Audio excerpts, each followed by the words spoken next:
Hello everyone, good evening. आज चाहिँ हामी चिकन अचार बनाउँदै गरेको हो। चिकन अचारमा हामीले के हाल्छ भनेर म तपाईँहरूलाई देखाउँछु। यो चाहिँ हो हाम्रो जिरा, सौँफ, धनियाँ, ज्वानो, अन्त यो चाहिँ हो टिम्बुर,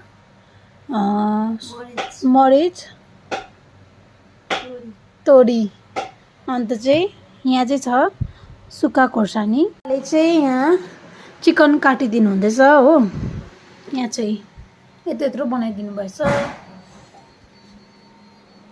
अहिले चाहिँ म यहाँ मासु फ्राई गर्दै गरेको हो।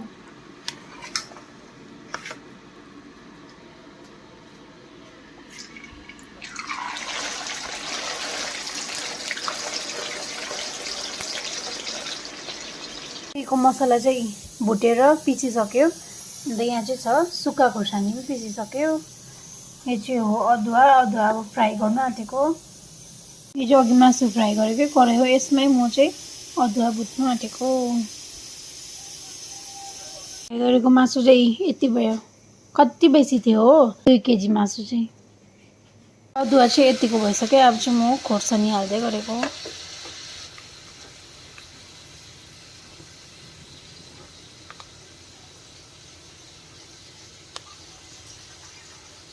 खोर्सानीमा मजाले चलाउँछु।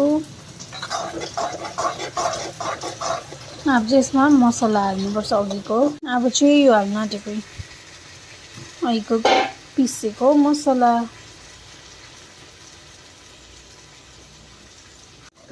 अब चाहिँ यो मजाले चलाउनु पर्यो।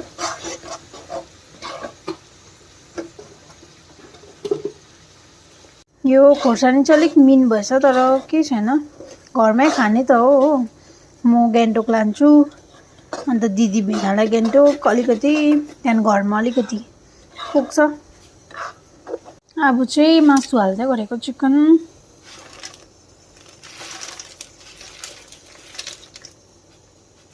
कति राखिदिनु म तपाईँलाई यति भन्छ है। यो चाहिँ अलिकति जलक्कै छुट्टाएको अदुवा नहालेको। मम्मी यो चाहिँ अदुवा हालेको खानुहुन्न नि त। यो राखिदिनु त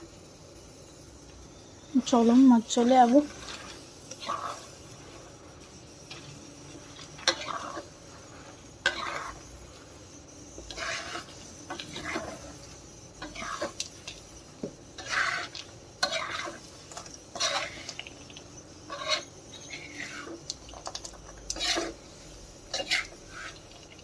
हाल्दै गरेको।